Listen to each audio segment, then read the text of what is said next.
Olá, sejam bem-vindos e bem-vindas ao canal Arte do Bem Viver. Este vídeo é uma explicação sobre um importante texto de Sigmund Freud de 1898, chamado A Sexualidade na Etiologia das Neuroses. Nesse texto, Freud desenvolve uma teoria que ele já havia apontado em outros textos, como, por exemplo, o papel da vida sexual do indivíduo como causa das neuroses, inclusive tema do nosso vídeo anterior aqui no canal, e este texto é uma explicação mais longa deste assunto. Afinal de contas, qual o papel da sexualidade na causa das neuroses?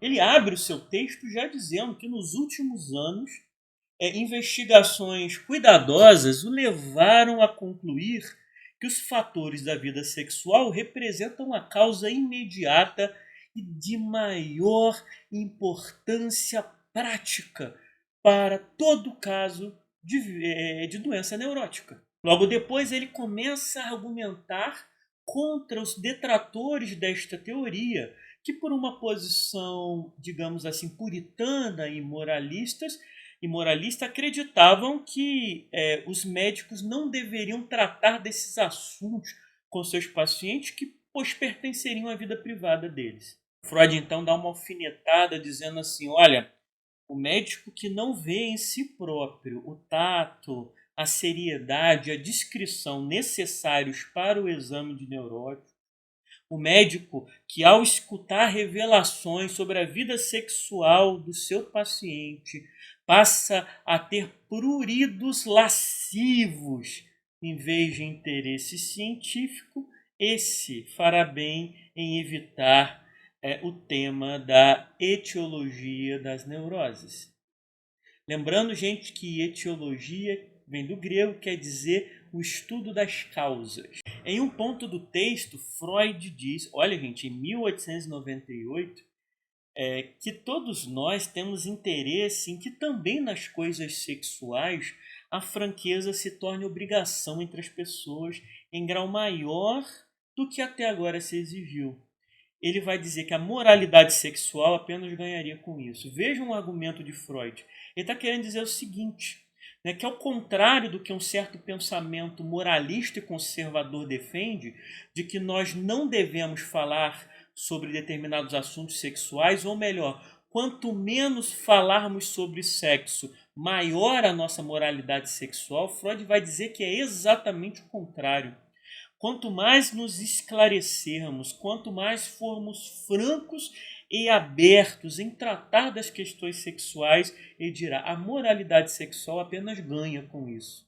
Ele alfineta. Atualmente, somos todos hipócritas no que toca ao sexo, tanto os doentes como os sadios. Só poderá nos beneficiar se, em decorrência da franqueza geral, alcançarmos certo grau de tolerância em questões sexuais. Ele continua no seu texto dizendo que, em todo caso, a causa das psiconeuroses, quais são as psiconeuroses? A neurose de histeria e a neurose obsessiva. Em todos esses dois casos, a sua causa, a sua etiologia está na esfera sexual. Todos os eventos e influências produtores de uma psiconeurose não pertencem à atualidade, mas sim a uma época há muito esquecida, como que pré-histórica da vida, a primeira infância. E por isso o paciente também não os conhece. Ele os esqueceu, mas apenas em determinado sentido. Como dissemos em outro vídeo, nas chamadas neuroses atuais, que seriam a neurastenia e a neurose de angústia, trata-se de uma questão da vida sexual atual do indivíduo, como nós vimos no vídeo passado sobre a hereditariedade. Mas no caso das psiconeuroses, histeria e neurose obsessiva, são fatores de natureza infantil. Então aqui Freud, mais uma vez, trata de diferenciar a neurastenia da neurose de angústia. Como vimos no vídeo anterior, neurose, o que herdamos dos nossos pais, eu vou colocar aqui também o link para você assistir a este vídeo, que está aqui no canal Arte do Bem Viver, Freud dirá que a neurastenia está relacionada à excessiva masturbação ou às poluições noturnas, poluições frequentes, né? Na neurose de angústia, tem a ver com o fator da contenção ou da satisfação incompleta, como coito interrompido, abstinência com libido intensa e assim chamada excitação frustrânea ou frustrada, né? E ele vai relembrar este artigo dizendo que a angústia é a libido que foi desviada de seu emprego. Freud então dirá que sim, há uma série de causas que podem provocar conjuntamente a neurastenia, mas em nenhum caso de neurastenia está ausente a questão sexual. É interessante ressaltar aqui, quando Freud fala sobre os sintomas da neurastenia, hoje nós podemos ler muitos dos sintomas que seriam chamados de burnout nos dias de hoje, estão aqui no final do século XIX sendo referidos usando-se um outro nome, e o nome neurastenia, que é uma doença causada, entre outros motivos, segundo os médicos da época, pelo excesso de trabalho.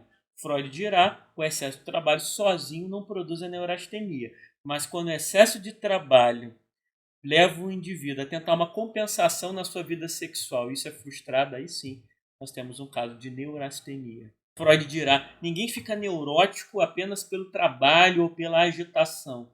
O trabalho mental é antes, segundo ele, algo que protege contra o adoecimento neurótico. São justamente os trabalhadores intelectuais mais perseverantes que são poupados da neurastenia.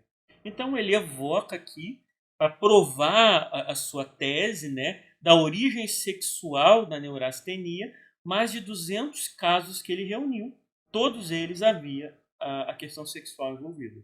Depois ele constrói uma crítica às terapias adotadas à época para o tratamento da neurastenia. Uma das mais famosas terapias era chamada hidroterapia. O indivíduo então passava, muitas vezes ia para um spa, né, muito caro, né? Freud tratava na sua maioria pessoas de classe média alta ali de Viena, e lá eles passavam, né, um tempo, né, bem dispendioso em termos econômicos, sendo tratado com água quente, banhos em águas quentes, águas frias, águas com efusões de algumas coisas, né, que segundo o pensamento da época eram eficazes para tratamento da neurastenia. E curiosamente Freud vai dizer que sim, de fato, nós podemos perceber alguma melhora sintomática, não a cura da neurose, alguma melhora pontual, né, dos sintomas. Mas ele vai atribuir não ao tratamento em si, mas pelo fato de que quando aquele doente neurótico foi para se dedicar o seu tempo para fazer aquele tratamento, ele se afastou temporariamente da causa principal da sua angústia neurótica.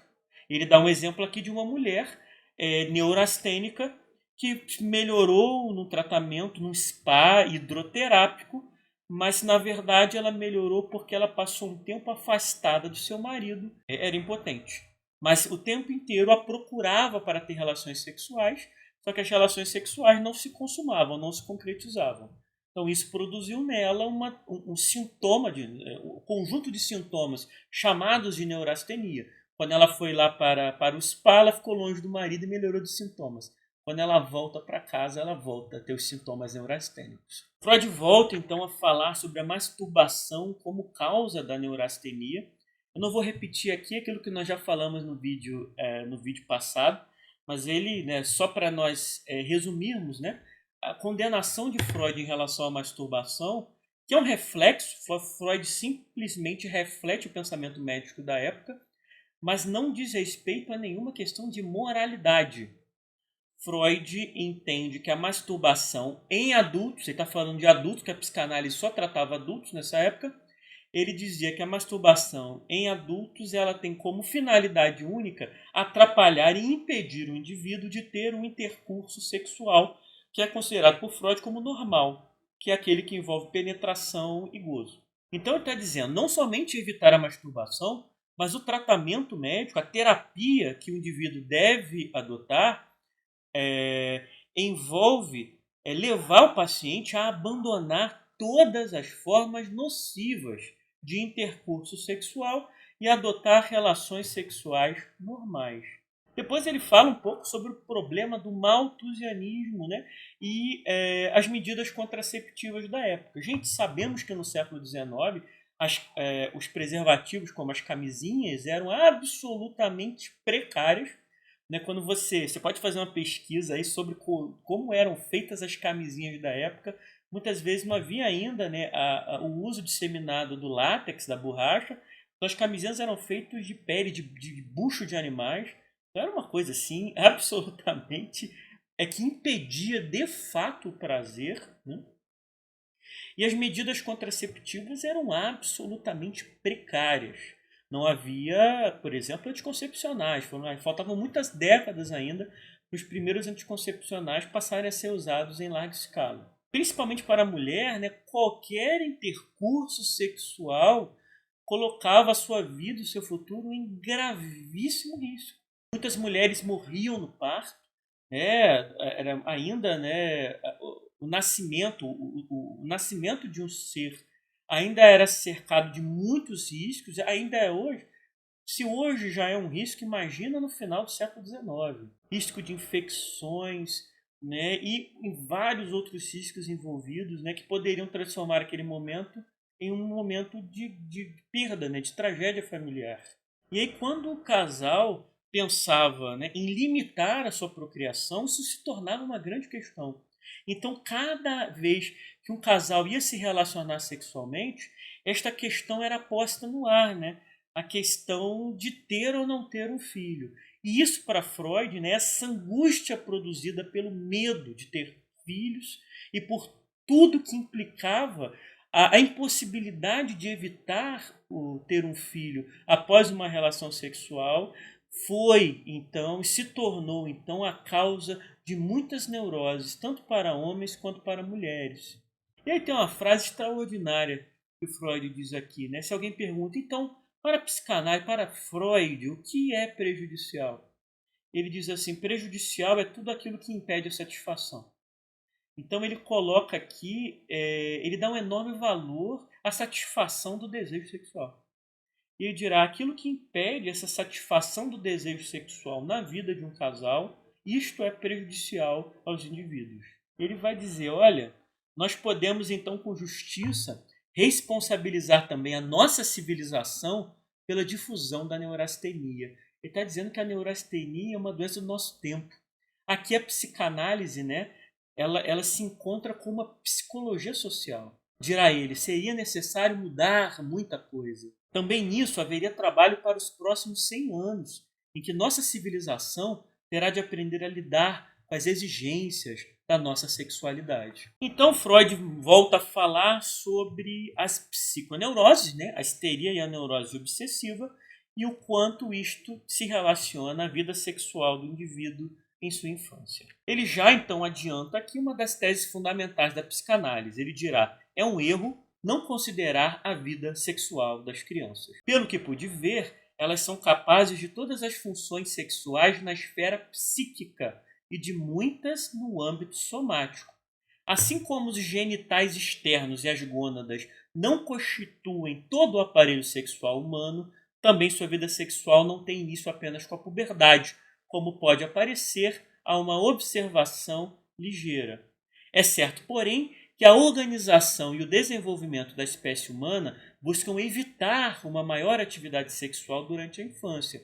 Parece que as forças instintivas sexuais devem se armazenar no ser humano para que, ao serem desencadeadas na época da puberdade, sirvam a grandes finalidades culturais. Aqui ele cita o Fliess. E aqui ele vai passar a explicar por que são as experiências sexuais infantis as produtoras das psiconeuroses. Ele dirá que, como a criança ainda não tem a estrutura no seu desenvolvimento psíquico para entender e vivenciar plenamente a sexualidade como um adulto, no momento em que ocorre algum tipo de experiência sexual, pode ser um abuso promovido por um adulto, mas também pode ser simplesmente brincadeiras eróticas entre as crianças, ou o que também é muito comum quando a criança se toca e encontra prazer tocando nos seus órgãos genitais.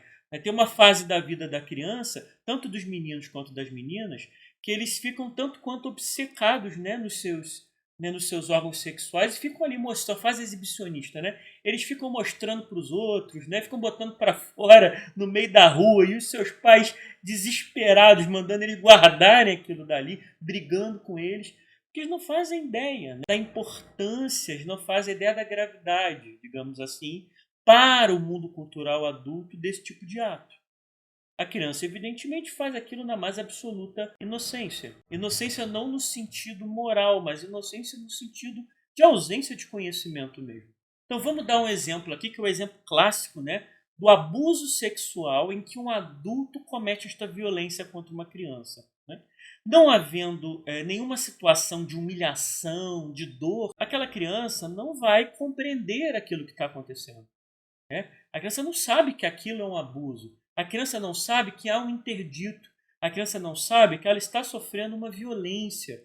Aquilo para ela, no mínimo, é alguma coisa exótica, alguma coisa estranha. E como as crianças tendem a confiar nos adultos, elas podem até mesmo se entregar a essas práticas como se fossem atos absolutamente aceitáveis e normais entre adultos e crianças. Não havendo dor, violência e humilhação, né, que se houver o efeito é imediato, né, mas não havendo, o efeito produzido momentaneamente é muito pequeno, mas ele é muito significativo depois, a posteriori, em períodos ulteriores ou posteriores no amadurecimento.